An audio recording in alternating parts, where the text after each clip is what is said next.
A disabled girl shaking in pain, ignored by every passing stranger. No one stopped. No one asked. No one cared. Until a retired Marine noticed, and his dog refused to move. What they discovered next would expose a truth no child should ever carry. A moment of silence. Before everything changed, stay with this story and tell us where you're watching from. And don't forget to like and subscribe for stories that restore faith in humanity. The snow had been falling since before dawn, the kind that didn't roar or rage, but whispered its way into everything. It settled gently on rooftops, on the bare branches lining the street, on the narrow sidewalks that cut through the small northern town like forgotten veins. The sky was pale, heavy with winter light, and the air carried that sharp stillness that only came after a long night of cold. Ethan Walker moved through it without hurry. At 55, he walked with the economy of someone who had learned long ago not to waste motion. Tall, just under 6'2", broad across the shoulders, his posture still carried the imprint of military discipline. His frame was solid but not bulky, the strength of a man who trained for function, not appearance. The left leg lagged a fraction behind the right when the temperature dropped, an old injury from a life he no longer spoke about. Most people wouldn't notice it. Ethan always did. He wore his Marine Corps combat uniform, despite the years that had passed since discharge. The Marpat camouflage, muted greens, browns, and black, blended easily into winter shadow. The jacket was heavy, well worn, buttoned all the way up. A name patch rested on his chest. The letters faded just enough to show time had passed. His boots were desert combat issue, scuffed but meticulously cared for. A metal watch glinted faintly at his wrist, black face, steel band, the kind built to survive war. His face bore the quiet severity of someone who had seen too much and spoken too little about it. Clean-shaven, strong jaw, high cheekbones. His hair, dark brown with threads of silver at the temples, was kept short in a precise undercut. His eyes, blue-gray and watchful, missed nothing, though he pretended otherwise. People often mistook that stillness for detachment. They were wrong. Beside him walked Bear. The German shepherd moved with controlled power, every step deliberate. He was large, nearly 90 pounds of muscle and discipline, with a thick black and tan coat that caught the pale light. His ears stood alert, his amber eyes steady and intelligent. A faint limp touched his front left leg, barely noticeable unless one knew what to look for. Once, long ago, shrapnel had found that leg before a medic had found him. The canine harness he once wore had been burned in a fire overseas. Ethan kept the charred strap folded in a drawer at home, a reminder, a promise. Today, Bear wore nothing but his collar. They were on their way back from the general store, the kind that still sold coffee by the pot and nails by the pound. Ethan carried a paper bag in one hand. Bread, coffee, dog food, the essentials. The town was quiet, too quiet. Then Bear stopped. Not abruptly, not with tension. He simply slowed, his body shifting as if the air itself had changed shape. Ethan felt it a second later. A sound, not a cry, not quite. More like the scrape of breath against cold, followed by the soft clatter of metal on concrete. He turned. On the sidewalk behind them, near a bus stop bench dusted with snow, a child had fallen. She couldn't have been more than 12. She lay half on her side, one hand braced awkwardly against the ground, the other gripping a crutch that had slipped away. Her coat, once red, now dulled to a tired rust, hung loose on her narrow frame. Beneath it, two prosthetic legs extended at unnatural angles, the joints stiff, the alignment off. She tried to push herself upright. Failed. Her breath came fast, uneven. The sound of plastic scraping pavement echoed faintly as she tried again. Two adults passed. One slowed, hesitated, then looked away. Another pretended not to see her at all. Ethan stood still. Bear moved first. The dog stepped forward, not barking, not rushing, just placing himself between the girl and the open street, body angled protectively, ears tilting forward. His presence was immediate and grounding, like an anchor dropped into moving water. The girl froze when she saw him. Her eyes were wide, dark, frightened, but not of the dog, of everything else.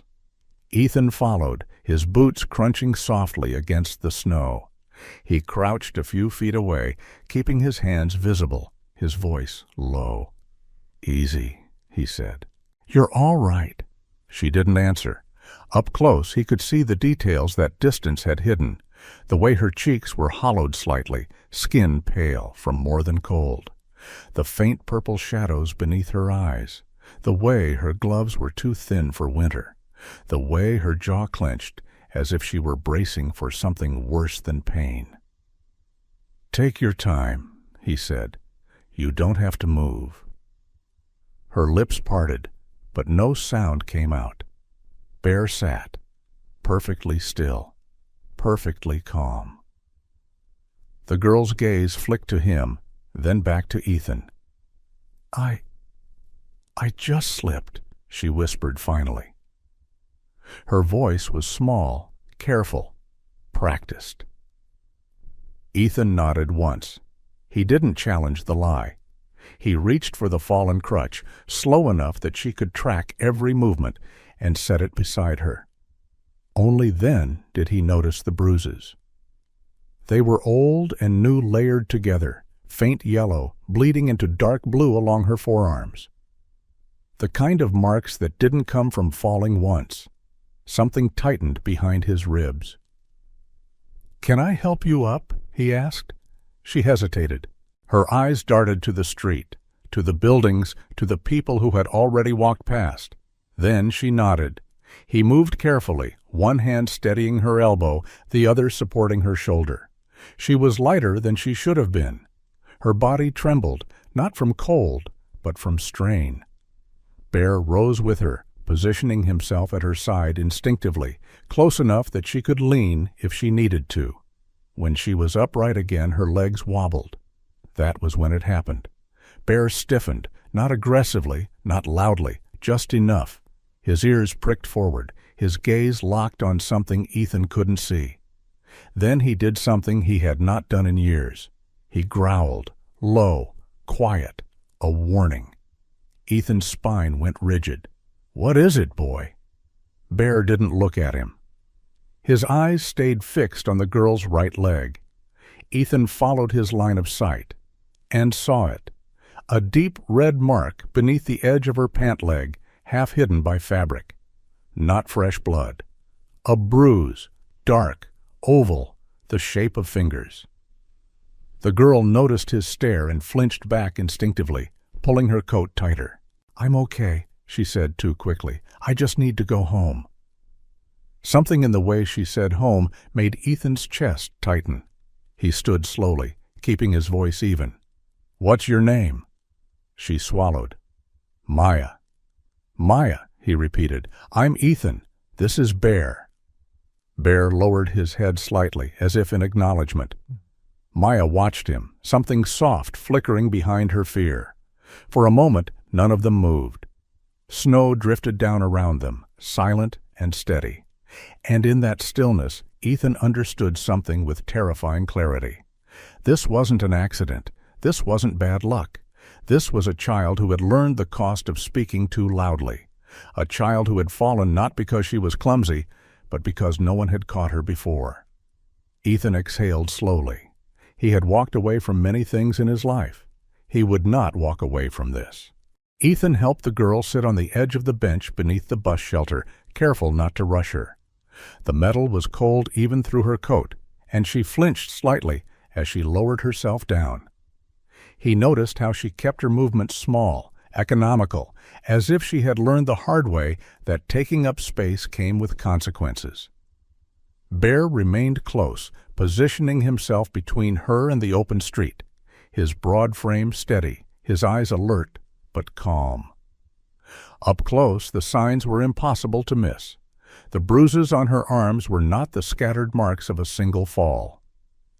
They layered over one another, yellow fading into green, purple darkening toward the center, telling a story of repetition.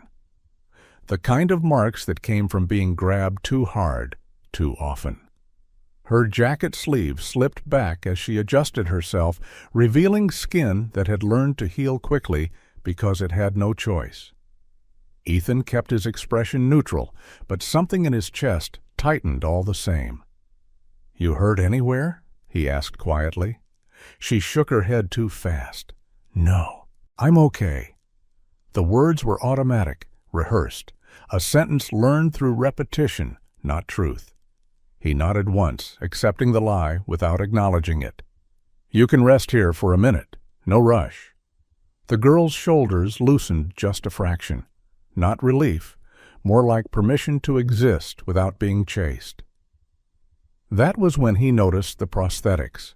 They were old, poorly fitted, the joints stiff and misaligned. One side sat higher than the other, forcing her hips into an awkward tilt. Every time she shifted her weight, the strain pulled through her back. Whoever had given them to her hadn't adjusted them in a long time, or hadn't cared to. Ethan had seen worse injuries in war zones, but this felt different. This wasn't chaos or accident. This was neglect disguised as normalcy. "What's your name?" he asked again, softer this time. "Maya," she said. Her voice barely rose above the sound of the wind brushing the snow across concrete. "How old are you, Maya?" 12. She didn't look at him when she said it. Bear lowered his head slightly and leaned closer, his shoulder brushing her knee. She startled for half a second, then relaxed, resting her hand on his fur without thinking. Her fingers curled into the thick coat as if they'd done it before. That, more than anything else, made Ethan's jaw tighten. Kids who had been safe didn't cling to dogs like lifelines. "Where are you headed?" he asked. "Home." A pause. "I think." Something in her tone made him glance up sharply. "Think?" She shrugged, eyes fixed on the ground. "My uncle said I should go to the store. I was supposed to be back already." "How long ago was that?" She hesitated. "A while." Ethan followed the line of her gaze down the street. No one was coming, no one looking for her. A gust of wind swept through the sidewalk, carrying with it the sharp smell of snow and something faintly metallic. Bear's ears twitched. His head lifted again, gaze narrowing toward the far end of the block. Ethan felt it too, that quiet tension that crept in before something went wrong. "Does your uncle know you fell?" he asked. Maya shook her head. Her fingers tightened in Bear's fur. "He gets mad when I'm slow." The words were simple. The meaning behind them was not. Ethan exhaled slowly through his nose. He crouched so they were closer to eye level, careful not to loom. "You don't have to go anywhere right now. You can sit here as long as you need." She looked at him then, really looked, searching his face, as if trying to decide whether he was lying. People had probably promised her things before. That was when Bear did something strange. He stood abruptly and stepped away from her, moving a few feet toward the street. His ears pinned forward, body rigid. Then he turned back to her, let out a low huff, and sat again, this time positioning himself directly between her and the road. Not protective.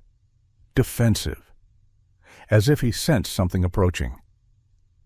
Ethan followed his gaze, heart ticking faster. Nothing was there. No cars. No voices. Just the slow fall of snow. And yet Bear did not relax. That was the moment Ethan knew this wasn't over. Not for her. Not today. "Do you have somewhere warm you can go?" he asked carefully.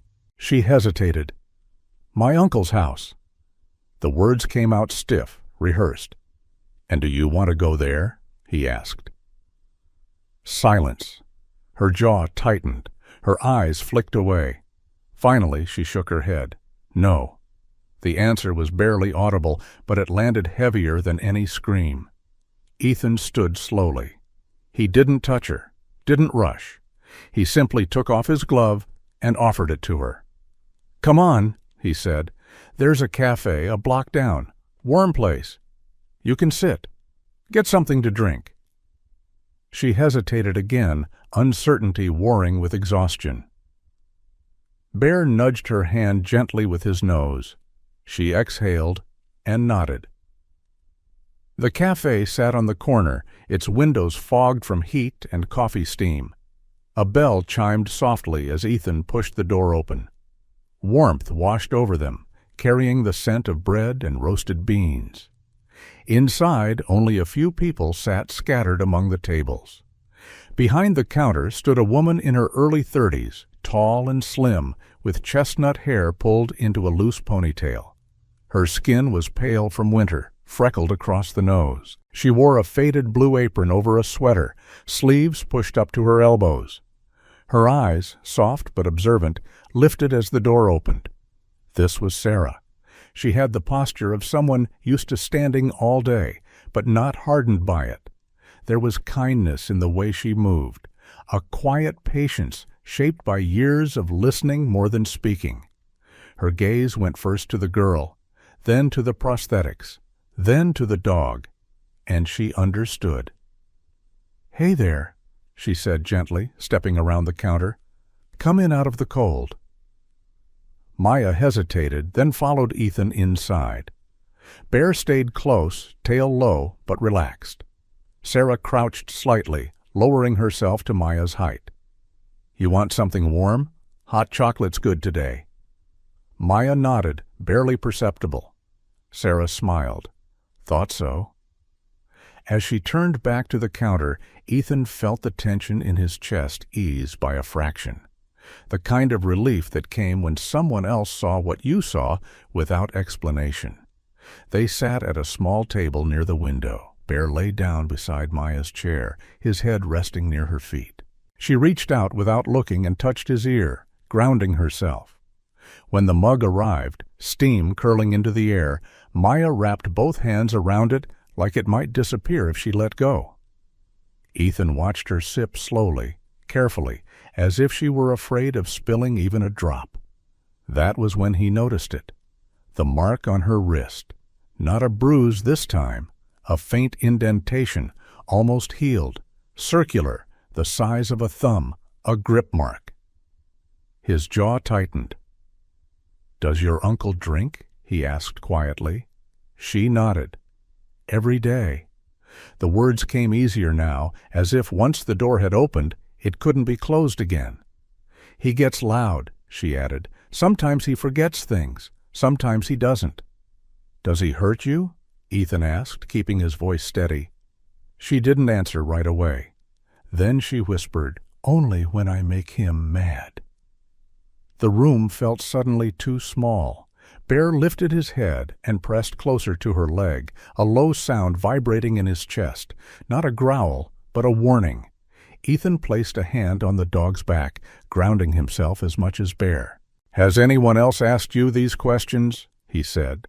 She shook her head. "Did you tell anyone about the bruises?" "No." "Why not?" Her answer was simple. "He said no one would believe me." Ethan closed his eyes for half a second. That was the part that always broke people. He looked at her again, really looked, at the way she held herself like a burden, at the way she flinched when the door opened, at the way she watched adults with the caution of someone who had learned they could turn dangerous without warning. And he knew, with the same certainty he had felt on battlefields years ago, that walking away now would mean leaving her to something far worse. "Listen to me," he said quietly. "You're not in trouble. You haven't done anything wrong." She stared at him, disbelief flickering across her face. "I need you to tell me one thing," he continued. "Did you get hurt because of the car? Or because of him?" Her hands trembled around the mug. She swallowed, and finally she spoke the truth. He didn't stop. The words hung in the air between them. Bear shifted closer, his body forming a barrier without command. Ethan felt something settle deep in his chest, a familiar, heavy certainty.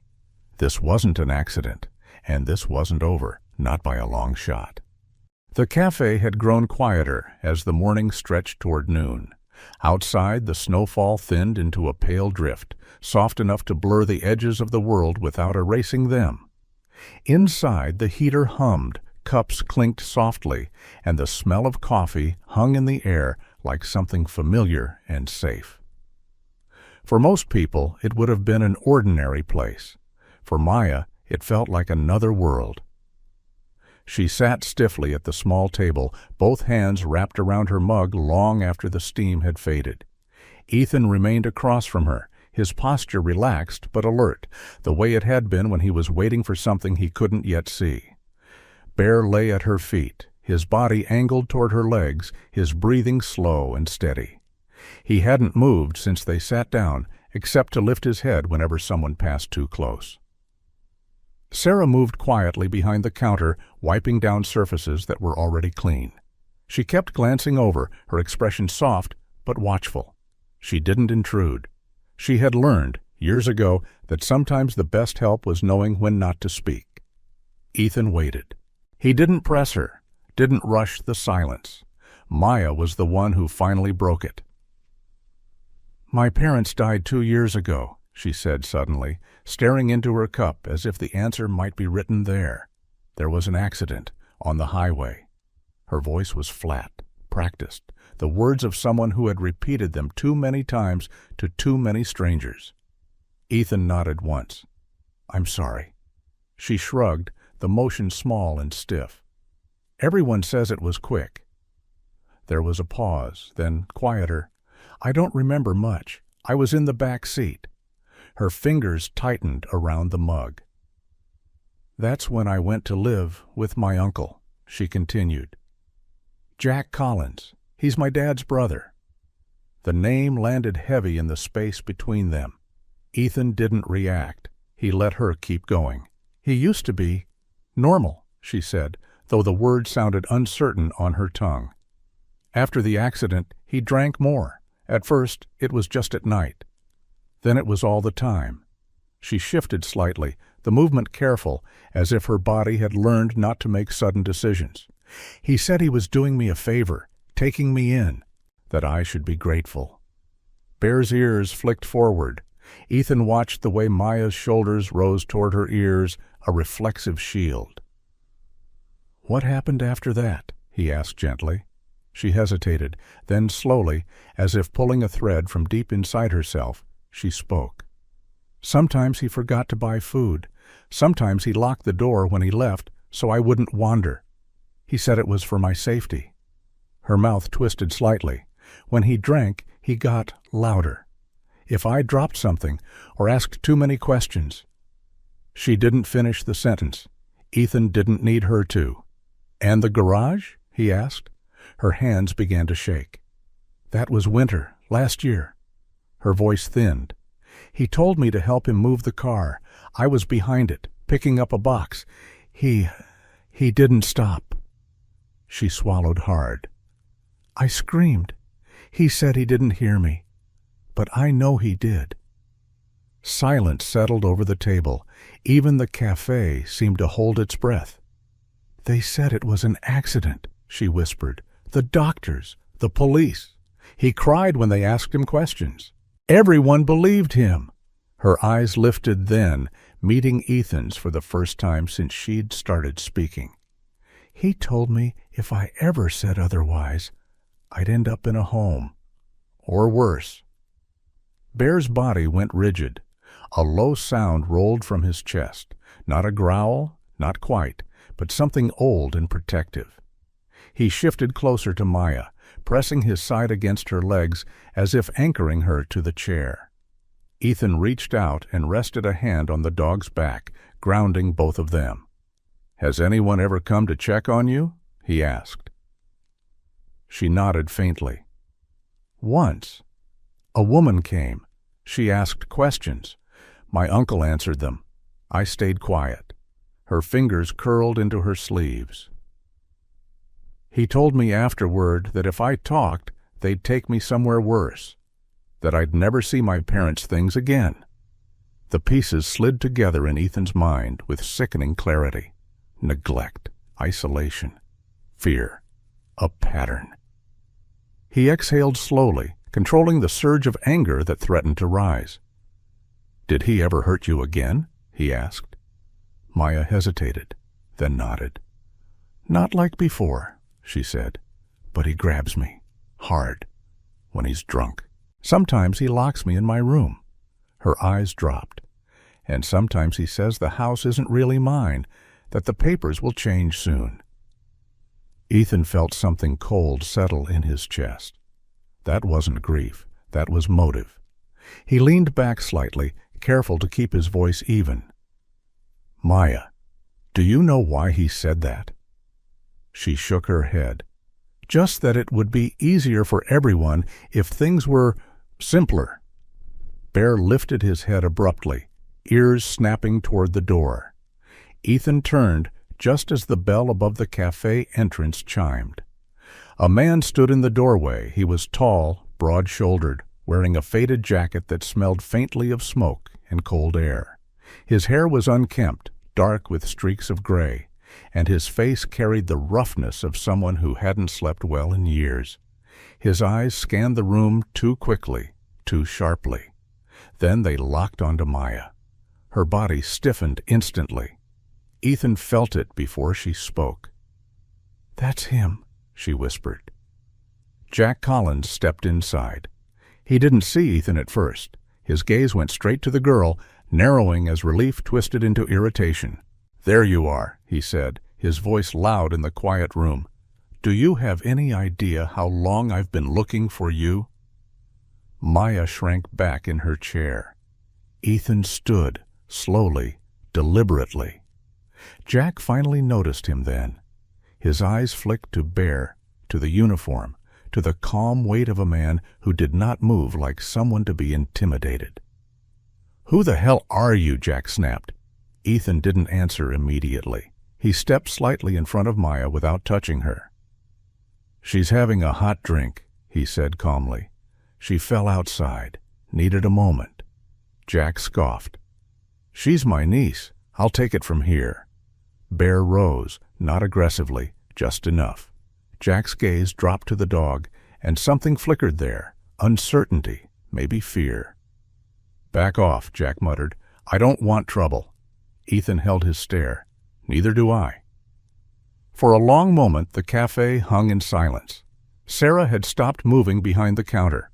Her hands were clenched at her sides, her eyes sharp with understanding. Jack shifted his weight. His jaw worked as if grinding down words he wanted to say, but didn't dare. "She's coming with me," he insisted, weaker now. Maya didn't move, didn't speak. She simply looked at Ethan. And in that look was a question she didn't know how to ask. Ethan answered it without words. "She's not going anywhere right now," he said evenly. "You can sit down, or you can leave. That's your choice." Jack stared at him, anger rising, then hesitating. His gaze flicked again to Bear, who had not broken eye contact once. Finally, with a curse under his breath, Jack turned and stormed out. The door slammed hard enough to rattle the glass. For several seconds, no one spoke. Then Maya let out a breath she'd been holding for years. Ethan knelt beside her, his voice low. "You did nothing wrong." Tears slid silently down her cheeks. Bear pressed closer, resting his head against her knee. And in that moment, Ethan knew something had shifted. This wasn't just about helping a child anymore. This was about stopping something that had been allowed to continue for far too long. Ethan did not call the police that afternoon, not because he didn't believe in them, not because he wanted to play hero, but because he had learned, through years of watching things unravel in the wrong order, that truth, when rushed, often collapsed under its own weight. He waited. The cafe had returned to its quiet rhythm. Sarah kept working behind the counter, her movements slower now, more deliberate. She didn't ask questions. She didn't need to. Her eyes said enough, concern sharpened by intuition, the kind earned by years of watching people come and go with stories they didn't want to tell. Maya sat near the window, hands folded in her lap. She hadn't touched her drink in a while. Bear remained close, his body angled slightly toward the door, ears flicking at every sound from outside. Ethan watched them both. A soldier's instincts never truly shut off. They only learned patience. "You don't have to stay here," Sarah said softly, approaching the table. "I can close early, if you need time." Ethan met her eyes. "I appreciate that, but not yet." She nodded once, understanding more than he said. Outside, the snow had slowed, the sky thinning into a pale gray sheet. The town moved on. Cars passed. People lived their lives. And somewhere, a man named Jack Collins was realizing his control had slipped. Ethan stood and motioned for Bear to follow. "Walk with me," he said quietly to Maya. "Just for a bit." She hesitated, then nodded. They didn't go far, just down the block, past a row of modest houses half buried in snow. The kind of place where everyone knew everyone else's business, but rarely spoke it aloud. The house stood at the end of the street. Weathered siding, sagging porch rail, curtains always drawn.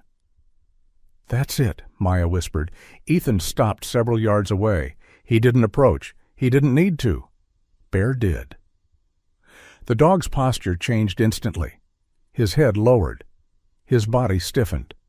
He moved toward the house, slowly, deliberately, nose working the air. He stopped at the base of the steps and let out a low, uneasy sound. Not fear. Recognition. Ethan crouched beside him. "What is it, boy?" Bear sniffed again, then turned and looked back at Ethan, eyes dark and alert. He pawed once at the ground near the porch, where the snow had been disturbed repeatedly. Drag marks, faint but visible, now that Ethan knew to look. The kind left by something heavy, or someone who couldn't walk on their own. Ethan's jaw tightened. They didn't go any closer. Instead, Ethan guided Maya back toward the cafe, then further down the street until they reached a small park. Empty swings creaked faintly in the wind. "Sit here," he said gently. She obeyed. He crouched in front of her.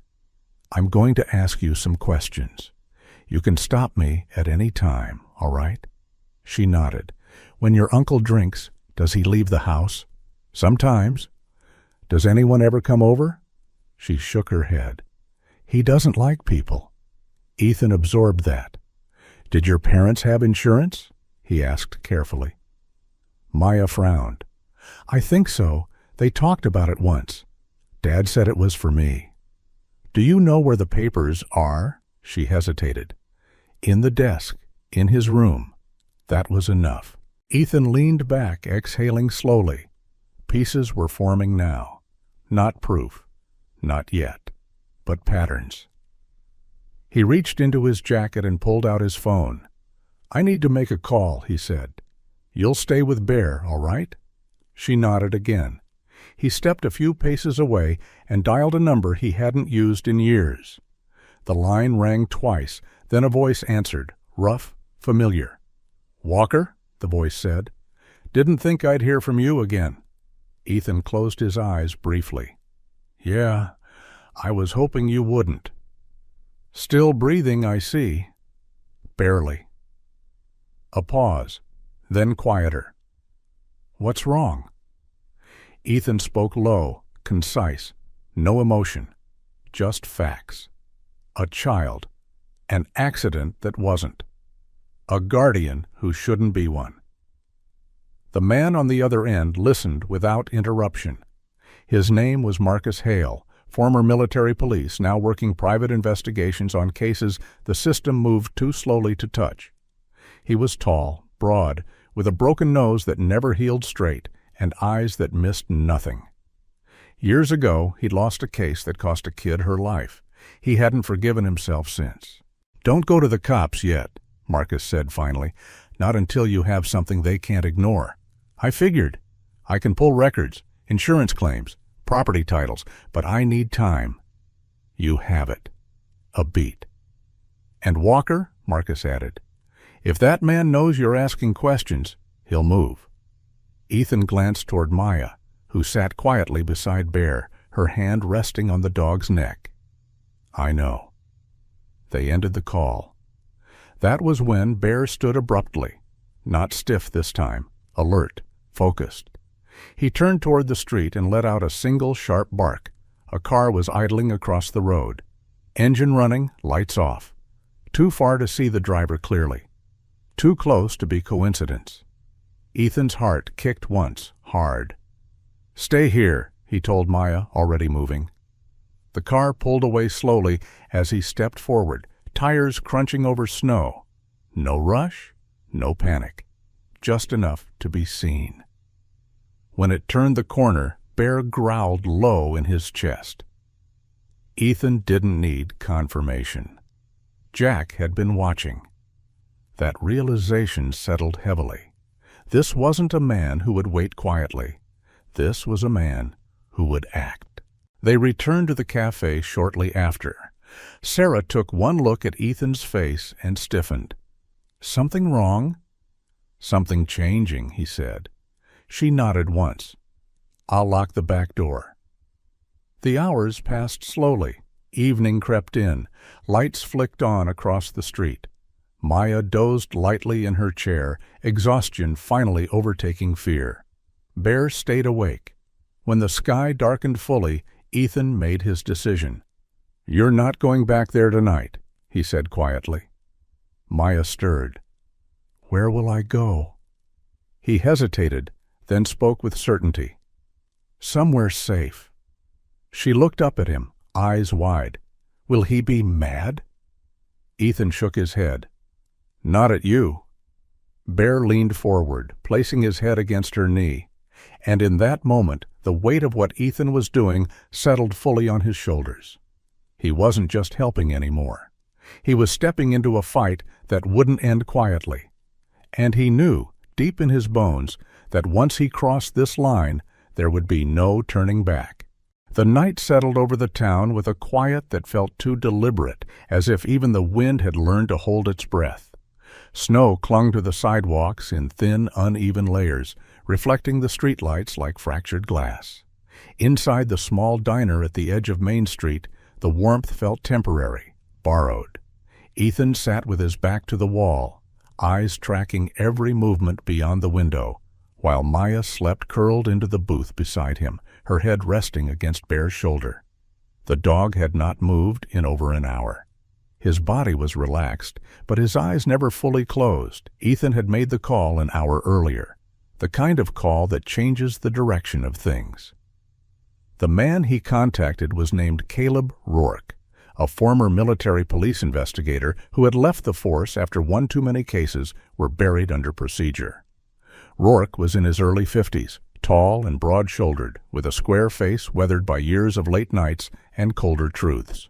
His beard was streaked with gray, trimmed short out of habit rather than vanity, and his eyes carried the permanent sharpness of someone who no longer trusted coincidence. He spoke little, listened carefully, and had a reputation for following threads others dismissed as inconvenient. Rourke arrived without sirens, without flashing lights, just a dark sedan pulling into the lot like any other car. He stepped inside, coat dusted with snow, eyes scanning the room before settling on Ethan. The two men didn't greet each other like friends. They greeted each other like soldiers who had once learned the same language of silence. Ethan laid everything out. The medical inconsistencies, the insurance documents Marcus had uncovered, the bruises that didn't match the story, the locked rooms, the way Bear reacted every time the uncle's name was spoken.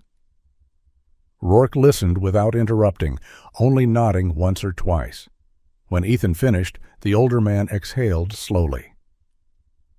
"Then we don't wait," he said. "We move while the evidence still breathes." Maya stirred as Bear shifted his weight. Her eyes fluttered open, unfocused at first. She looked around, confused until she saw Ethan. Then she relaxed, just slightly. "Are we going back?" she asked quietly. Ethan knelt so they were eye level. "No, not tonight. Not ever, if I can help it." She studied his face, searching for something she had learned not to trust easily. When she nodded, it was slow, deliberate, a decision, not a reaction. They moved just after midnight. Rourke coordinated with a small local unit, 2 officers he trusted, both older, both known for keeping their mouths shut and their reports clean. One of them was Officer Helen Crow, a woman in her 40s with sharp cheekbones, steel gray hair pulled into a tight knot, and eyes that missed nothing. She had once transferred out of a domestic violence unit after testifying against her own supervisor. Since then, she'd learned to rely on facts more than people. The house stood exactly as Ethan remembered, dark, silent. The porch light flickered, as if uncertain whether it still had a purpose. Snow had collected along the steps in uneven ridges. Bear stopped at the foot of the stairs. This time, he didn't growl. He sat, still, alert. That alone sent a chill up Ethan's spine. The officers moved in quietly. Rourke raised a hand, knocked once, twice. No answer. On the 3rd knock, the door opened just a fraction. The man inside, Jack Collins, stood swaying slightly, eyes bloodshot, the smell of alcohol heavy even in the cold air. He was taller than Ethan, thinner, his face hollowed by years of resentment and self-inflicted decay. His hair clung to his scalp in greasy strands, and his jaw twitched as he recognized the uniforms. "What the hell is this?" Jack slurred. Before he could finish the sentence, Bear stood, not barking, not lunging, just standing, solid, immovable, between Maya and the doorway. The effect was immediate. Jack's eyes flicked down, then back up, something like fear tightening his expression. That was when Officer Crow stepped forward. "Jack Collins, you're being detained, pending investigation into child endangerment, assault, and insurance fraud." He laughed once, sharp and brittle. "You got nothing!" Rourke's voice cut through the cold. "We'll see." They found it quickly after that. The locked pantry, the bruised doorframe, the insurance paperwork tucked behind a loose panel in the study. Medical forms altered, dates adjusted, a pattern so clean it was damning. And then the garage, the mark on the concrete where a car tire had spun, the scrape against the wall, the bent shelving unit still carrying faint traces of blood long since scrubbed away. Jack stopped talking after that. By the time the cuffs closed around his wrists, the house felt smaller, as if the truth had finally taken up all the space it needed.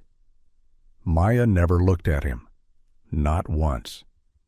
She stayed behind Bear, fingers curled in the thick fur at his neck. When the officers led Jack away, she didn't flinch. She only exhaled, a sound so quiet it was almost lost in the wind. That was the moment, the one that stayed with Ethan. Not fear, not relief. Release. Later, in the hospital room, under soft white lights, Maya slept without curling in on herself for the first time since Ethan had met her. Her breathing was slow, even. A nurse adjusted her blanket and moved quietly away.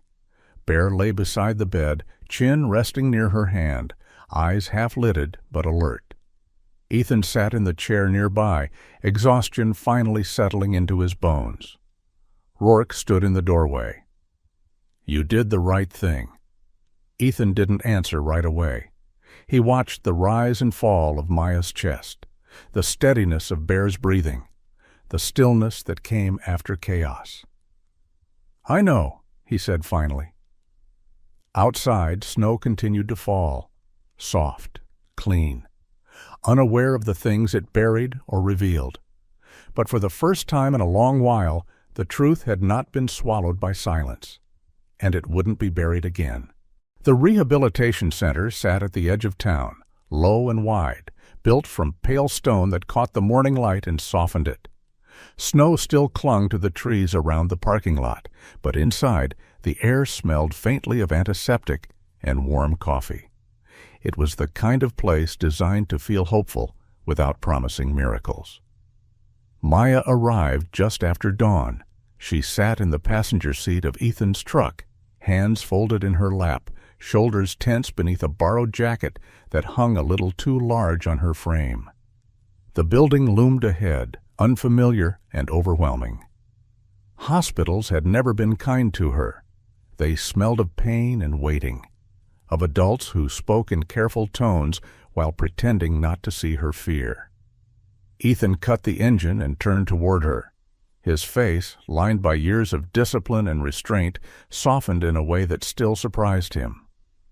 "We go at your pace," he said quietly. "No one's rushing you." Maya nodded, though her throat tightened.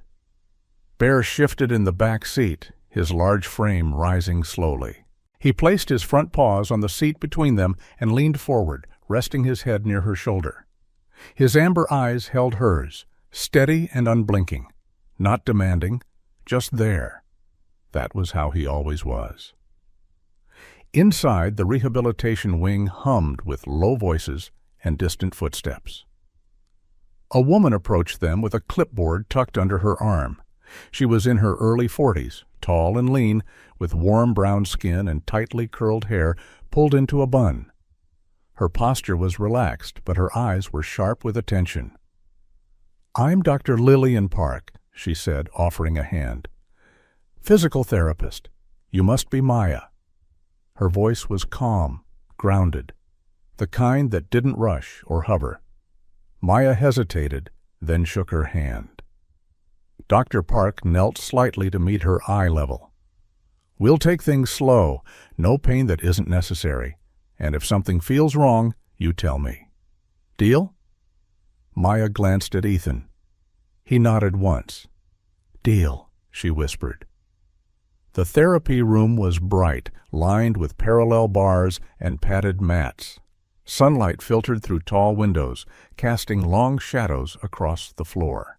Another woman stood near a table of equipment, adjusting straps on a prosthetic leg.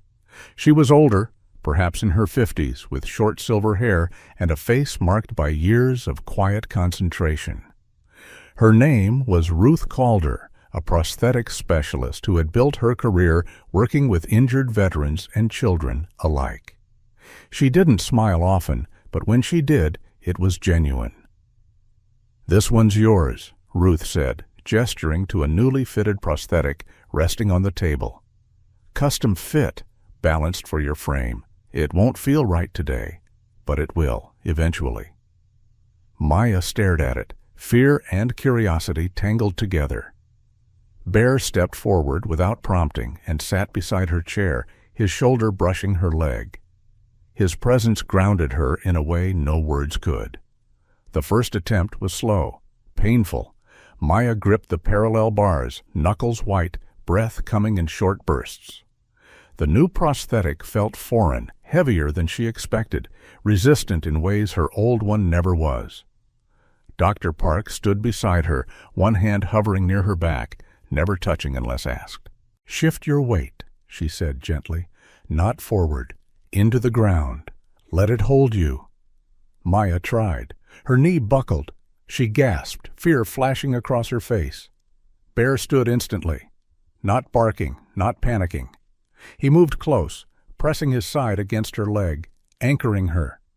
His warmth was steady, real. She clung to him instinctively, fingers burying into his fur. "I can't," she whispered. "Yes, you can," Dr. Park said softly. "You already are." Ethan watched from the doorway, arms crossed tightly over his chest. Every instinct in him screamed to step in, to lift her, to carry her away from the pain. But he stayed where he was. Because this was something she had to claim for herself. She took another step, then another. The room seemed to exhale with her. And then it happened. Halfway across the bars, a loud metallic clang echoed from the hallway as a gurney rolled past too quickly. The sound snapped through the air like a gunshot. Maya froze. Her breath caught, her body stiffened, her eyes went distant. Bear reacted instantly. He stepped in front of her, planting himself between her and the noise, his ears pinned forward, body tense but controlled. He let out a low, steady huff, not a growl, not a bark, but a grounding sound. A reminder. She blinked. Once. Twice. Then her focus returned. Dr. Park exchanged a glance with Ethan. Something passed between them. Recognition. "That dog," she murmured later. "He's trained." Ethan shook his head. "Not like you think." The session ended with Maya exhausted but upright. Her legs trembled, sweat dampened her hairline, but there was something new in her eyes. Not confidence, not yet. Possibility. They sat in the recovery area afterward, Maya sipping water while Bear lay at her feet, chin resting on his paws. He watched everyone who passed, but his attention always returned to her. Ethan sat beside her, silent. After a while, she spoke. "Does it ever stop hurting?" she asked. He considered the question carefully. "No," he said, "but it changes. One day, you realize it doesn't control you anymore." She nodded slowly. That afternoon, they walked the hallway together. Just once, just a few steps. Maya leaned heavily on the bars, breath shaky but determined. Bear paced beside her, matching her speed perfectly, stopping when she stopped, moving when she did. When she finally reached the end, she laughed. A real laugh. Soft, uncertain, but real. Ethan turned away so she wouldn't see the tightness in his throat. Later, as the sun dipped low and shadows stretched across the parking lot, Maya sat on a bench outside the center, wrapped in her jacket, Bear at her side. She looked up at Ethan. "Will you come back tomorrow?" He didn't answer right away. Then, quietly, "Yes." She smiled, smaller this time, but steady. And for the first time since the accident, since the fear, since the long nights of silence, she believed him. Not with celebration, not with ceremony, but with the slow retreat of snow and the soft return of color to a town that had forgotten what warmth felt like. Ice melted from rooftops.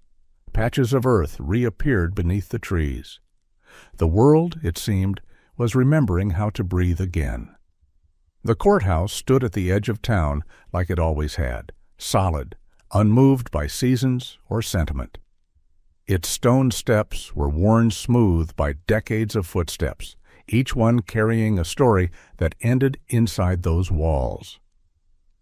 Ethan stood at the bottom of those steps, hands folded behind his back, shoulders squared the way they always were when he was waiting for something he couldn't control. Maya stood beside him. She wore a light blue coat that reached just past her knees, the fabric new but chosen carefully, soft enough not to irritate her skin. Her hair had been trimmed neatly, falling just above her shoulders.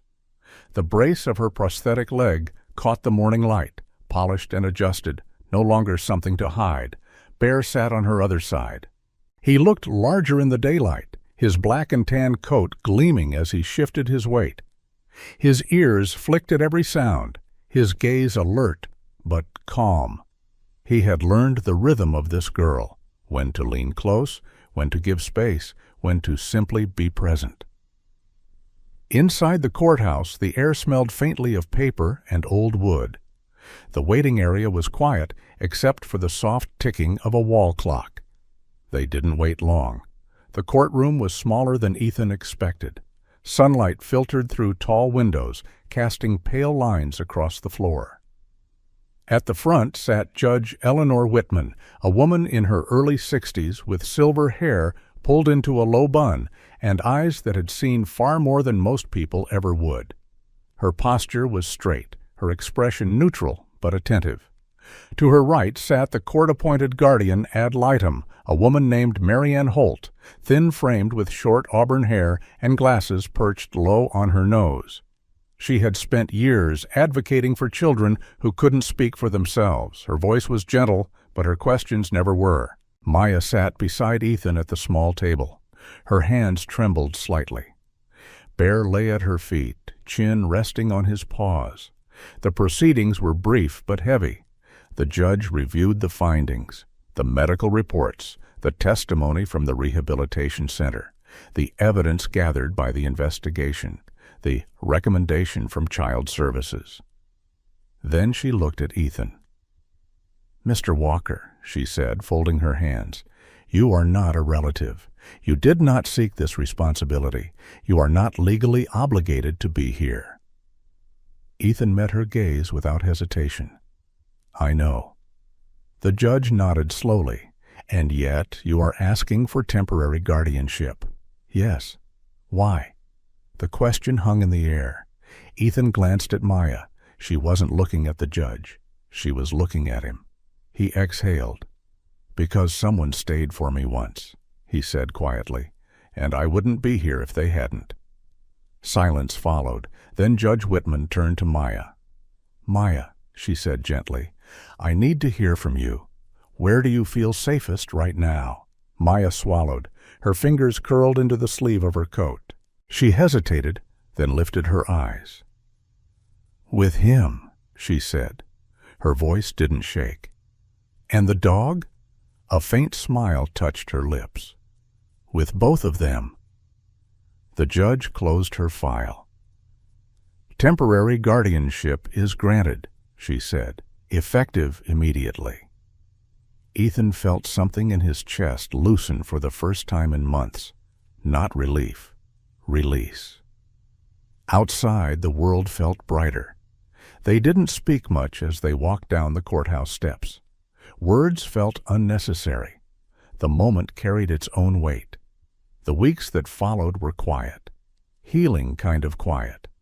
Maya attended therapy 3 times a week.